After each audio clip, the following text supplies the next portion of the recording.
여러분 반갑습니다. 여러분의 멘탈 전도사 천만쌤입니다. 어느새 저녁 시간 마지막 방송 시간이 다가왔네요. 여러분과 함께 마지막 방송하고 같이 쉽시다. 편히 쉬고 또 내일을 위해서 또 파이팅 해야지 않겠습니까?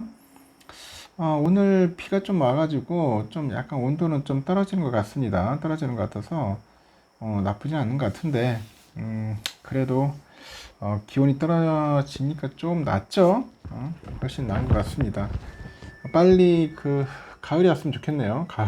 가을이 왔는지 모르겠는데 하여튼 가을이 빨리 왔으면 좋겠습니다. 아직까지 너무 더워요. 지금 보니까 너무 더워가지고 땀 흘리면서 참 지내는 것도 이게 보통 쉬운 게 아니네요. 이제 어렵습니다.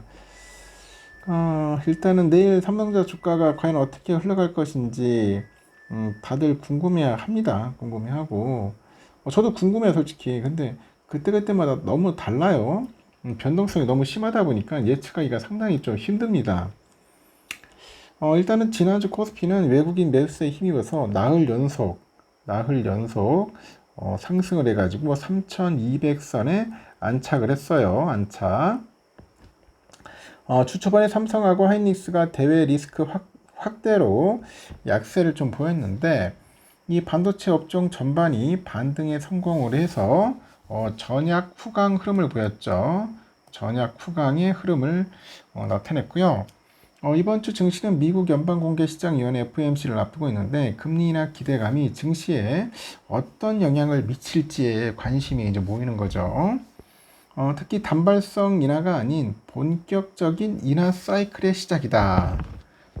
인하 사이클의 시작이라는 점에서 그리고 그 금리 인하 그 수혜 업종에 대한 관심이 높아질 전망입니다.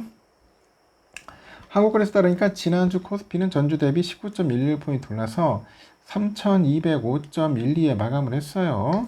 유가증권 시장에서 외국인들이 홀로 5,740억 정도 순매수해가지고 지수를 끌어올린 반면에 개인들은 4,671억, 기관 애들이 5,756억 정도 순매도를 했죠.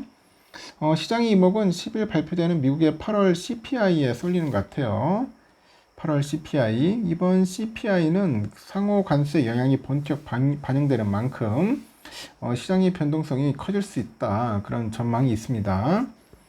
그래서 물가가 예상보다 높게 나올 경우 중장기 금리 전망에 영향을 줄 수밖에 없다. 그래서 9월 금리 인하가 기정사실화된 상황에서도 기업의 가격 전가 시차를 우려해서 점도표가 후퇴하는 그런 매파적인 금리 인하 시나리오에 대한 경계감이 유입될 수 있다고 봅니다. 그리고 이번에 FOMC에서는 기준금리 25bp 인하 가능성이 99%에 달한다고 하죠. 그래서 이번 인하는 단발성이 아니라 사이클의 시작으로 향후 주식시장에 미칠 파급 효과에 주목할 필요가 있다고 진단을 하죠. 그리고 금리 인하 이후에는 수혜 업종에 대한 탐색이 좀 본격화될 거고요. 외국인 자금의 유입과 밸류에이션 회복이 기대되고 여기에 보면 AI하고 바이오 등 신성장 업종에 대해서 약간 좀 우호적인 환경이 조성될 수 있다고 보는 겁니다.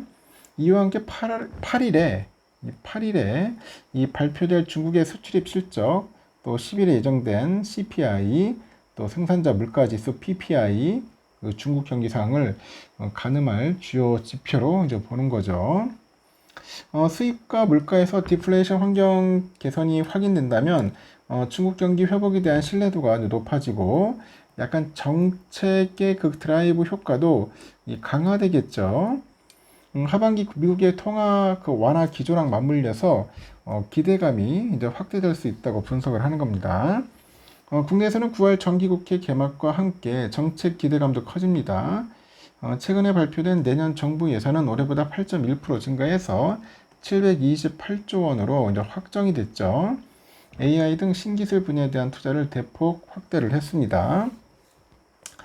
정기국회에서는 자사주 매입과 소각 등을 포함해서 상법 개정안이 논의될 예정인 만큼 그 지주회사랑 증권주 등 일부 가치주에 긍정적인 영향을 줄 수 있다고 합니다.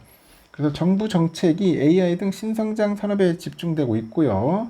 그 하반기에는 금리 인하 사이클이 이제 본격화된다는 그런 점에서 국내 AI 소프트웨어 업종에 대한 관심도 이제 필요한 거죠. 일각에서는 하반기 국내 기업들의 실적 둔화 우려가 제기되고 있는 만큼 업종별 선별 투자가 필요하다는 조언도 있습니다. 그래서 9월의 실적 전망치 변동폭이 가장 그런 적은 달인데 FOMC 전까지는 매크로 변수에 민감한 장세가 이어질 가능성이 높다고 하죠. 그래서 인플레이션 불확실성으로 인해서 장기금리 하락폭도 제한적일 것이다. 그렇게 내다보고 있는 겁니다. 그러면서도 내년에 실적 턴어라운드 강도가 크거나 실적 전망은 유지되는데 주가가 크게 조정받은 업종에 대한 밸류에이션 매력이 커지고 있다는 겁니다. 그래서 대표적인 업종으로는 조선 방산 전력기기, 인터넷 미디어 엔터, IT 하드웨어, 2차 전지 등을 이제 꼽을 수 있다는 거 덧붙이고 있다는 거 참고하시기 바랍니다. 일단 10일 날이 중요하네요. 10일 날 미국 8월 생산자 물가지수 좀 중요한 것 같아요. 그리고 11일 날 미국 8월 소비자 물가지수 CPI, 그리고 주간 신규 실업수당 청구 건수, 그리고 12일 날은 소비자 심리지수. 와, 이번 한 주가 또 빡세겠네요, 보니까. 그리고 코스피 코스닥은 뭐 나름대로 잘 선방을 했는데 이제 내일이 과연 어떨지 한번 지켜봐야 할 것 같고요. 현재 그리고 미국장 보니까 다우지수가 좀 빠지더라고요. 0.48%좀 빠지는 모습을 보였고, 나스닥도 좀 오르다가 쭉 빠지는 거예요. 좀 빌빌거리면서 보합권으로 약폭으로 끝났고, S&P도 마찬가지로 쭉 빠졌다가 0.32% 정도 빠지는 그런 모습을 보였다는 거 참고하시면 되겠습니다. 필라델피아 반도체는 1.65% 정도 올랐죠. 5,761.40인데 5,800을 좀 뚫어줘야죠. 뚫어주면 좀 좋지 않을까 생각하는데 하여튼 봅시다. 이제 또 들검색 올라가겠죠. 미국 달러는 1389.50, 4.5원이나 좀 빠졌어요. 좀 빠졌습니다. 달러 일본엔 147.39엔, 유가는 61.87달러. 일본 엔화가 942.64, 유로화 1628.63, 중국 이엔화 194.98, 휘발유 1659.41, 국제금값 3653.3달러, 국내는 16만 539.23원입니다. 미국 국채 10년부로 보니까 4.076이네요. 2.39% 많이 빠졌죠. 갑자기 훅 빠졌습니다. 금리가.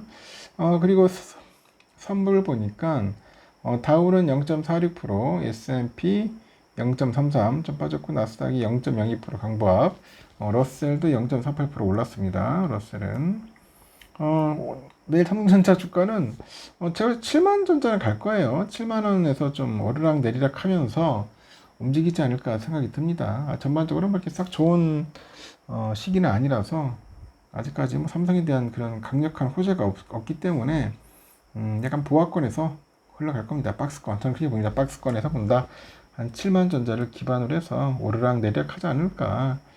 우선주도 마찬가지로 5만 7천 원에서 5만 8천 원 선 여기에서 계속 움직이지 않을까 생각이 듭니다. 내일은 상방으로 봅니다. 저는. 여러분은 어떤 생각을 갖고 있는지 모르겠네요. 일단 여기까지 하겠습니다. 편안한 밤 보내시고 내일 새벽에 뵙도록 해요. 여러분 굿나잇.